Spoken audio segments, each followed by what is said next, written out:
Pandagdag lang naman sa mga Lala sa lang kinikita na niya o sa putol yung pagsasalita nagtatrabaho ko din yun kanina. for sure.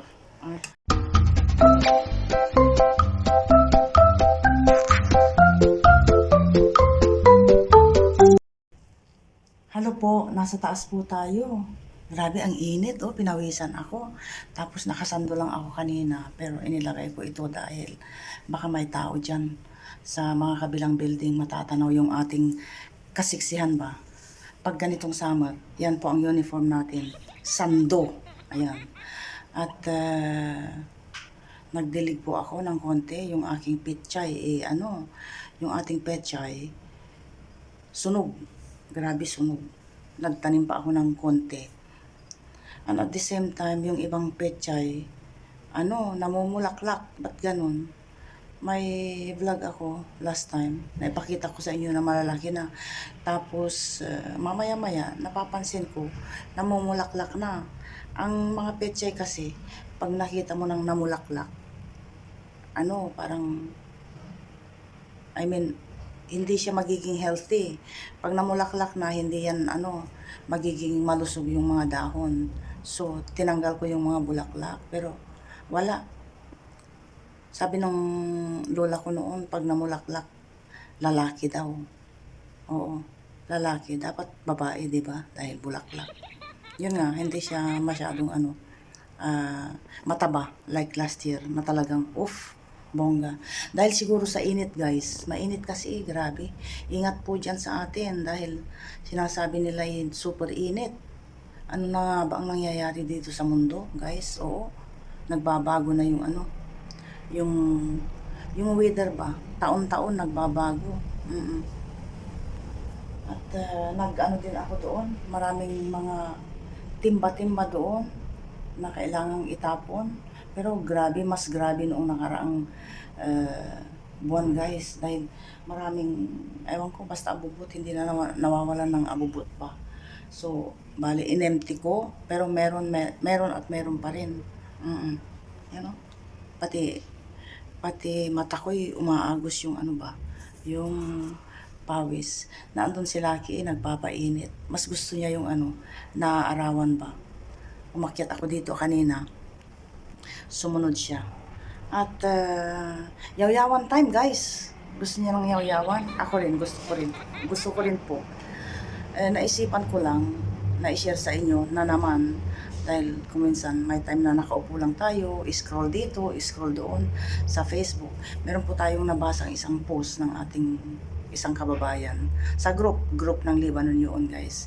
So yun, nakichika din ako dahil kawawa naman may isang Pilipinang nagtitinda. Oo, nagtitinda. At the same time, pag Sunday yata, nagtitinda siya sa harap ng simbahan or mga ganon, nagluluto siya tapos nilalagay niya sa tupper, mga ganon ba. And at the same time, nag-o-online din siya. Yung mga Pilipinang gustong or hindi makalabas, walang day off, kung minsan nagdi-deliver siya ganoon. So, ang nangyari guys, nakakaawa or yun, nakakaawa dahil nagkiklik naman yung that's what I know, hindi ko siya personally kakilala. At dahil sa group yun nangyari, ipinost daw yung kanyang mukha dahil meron siyang napagbintahan na yung tinda daw niya panis. Oo. Pero yung nag-post guys, anonymous, hindi niya inilagay yung pangalan niya. Tapos yung discussion doon sa group, ang dami, ang haba-haba. So nakiusyuso din ako, nakisawsaw din ako. May mga iba nagsasabi, ba't kailangan i-post pa yung ano yun? Ba't kailangan i-post pa yung mukha niya, hindi na lang siya i-message, pwede namang ibalik yung pera niya, ganito, ganyan. Tapos, habang nagbabasa ako, habang nakikipagmarites ako dun sa mga sa mga comments ba, may conclusion akong nabuo sa isip ko at yon ang ikinoment ko. Ang kinoment ko doon guys is, dahil nga hindi kilala kung sino yung nag-post. Ang opinion ko at ang comment ko is, baka kakompetensya niya yon. Sabi ko ganun, baka kakompetensya mo lang yan.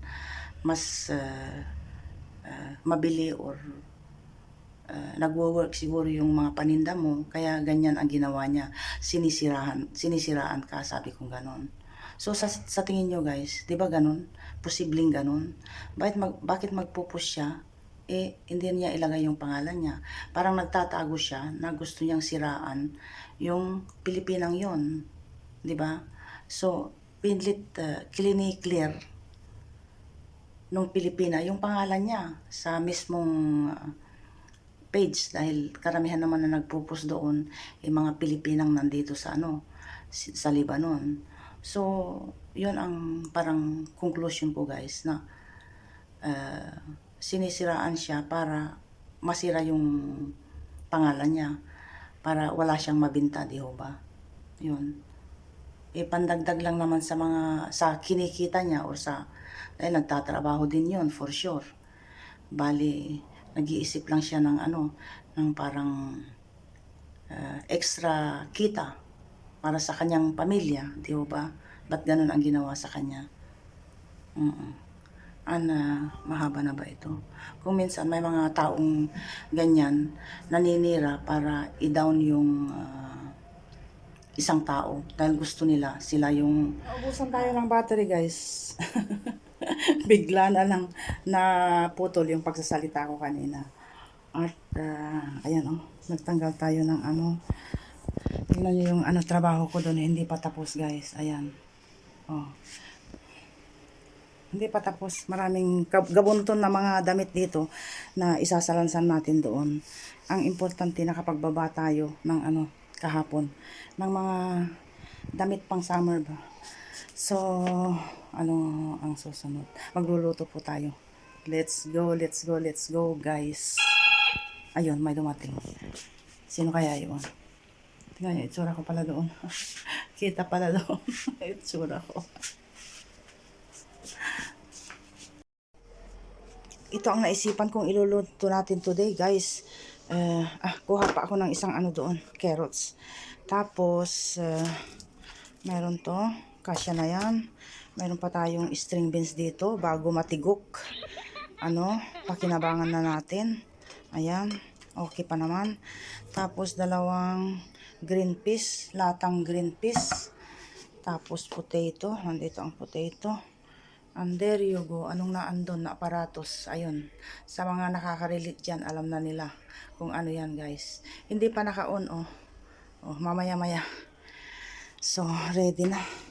Gawin na natin ito habang tayo'y doon. Ipapaharap natin yan. Paano ba yan? Okay. Okay na yan. Ayan, ready na guys. Sibuyas.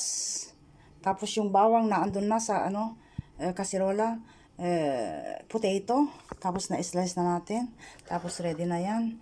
At tayo magigisa na. Let's go. At hello sa aking live.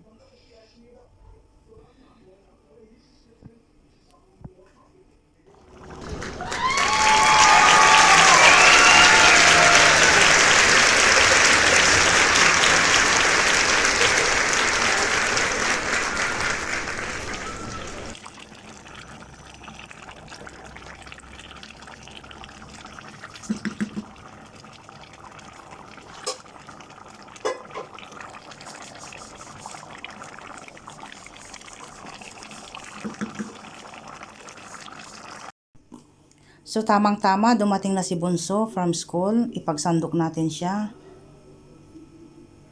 Maamoy-amoy na masarap-sarap. At yan po ang ating rice with sairi, with vermicelli.